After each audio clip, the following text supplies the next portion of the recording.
When I was young, I didn't really know what I was going to do when I got older. People kept asking me, but then eventually I thought that the idea of inventing things would be really cool. And the reason I thought that was because I read a quote from Arthur C. Clarke, which said that a sufficiently advanced technology is indistinguishable from magic, and that's really true. If you go back, say 300 years, the things that we take for granted today you'd be burned at the stake for. Being able to fly, being able to see over long distances, being able to communicate, and having access to all the world's information instantly from almost anywhere on the earth.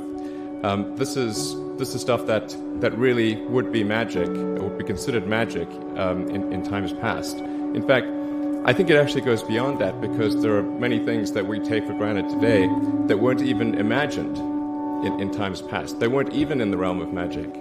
So it actually goes beyond that.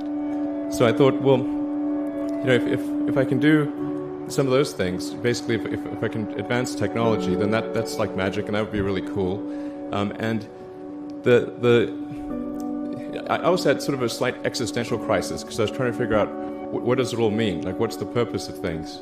And I came to the conclusion that if we can advance the knowledge of the world, if we can do things that expand the scope and scale of consciousness, then we're better able to ask the right questions and become more enlightened, and that's really the only way forward.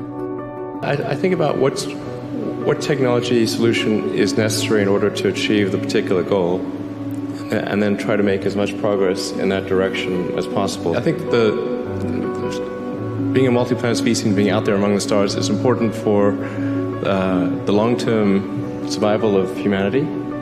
But then the part that I find personally most motivating is that it creates a sense of adventure, and it makes people excited about the future.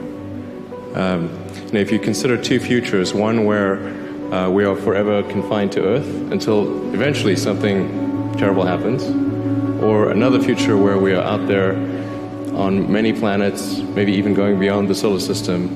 I think that second version is incredibly exciting and inspiring, and there need to be reasons to get up in the morning.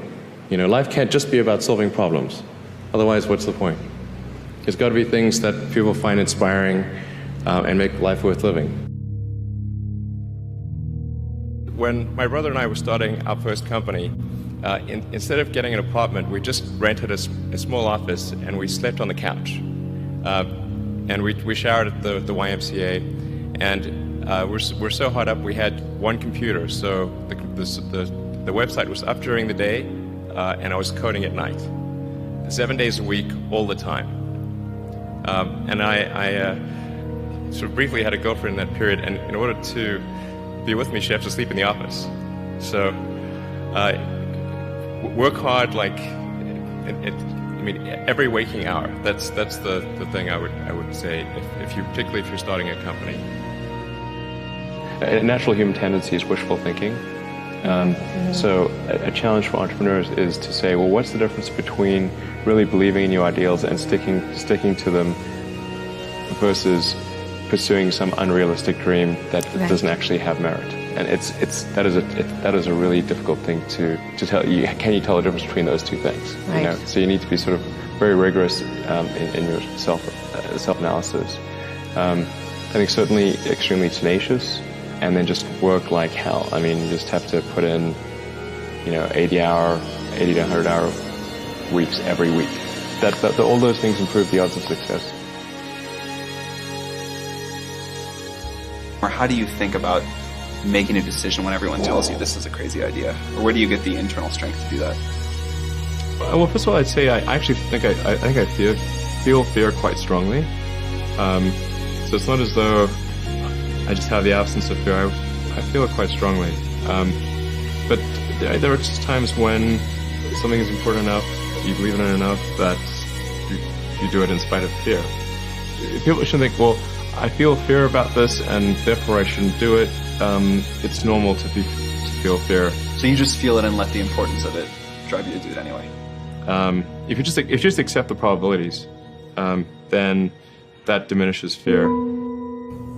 Drive overrides fear. It's about believing in the future and thinking that the future will be better than the past. And I can't think of anything more exciting than going out there and being among the stars.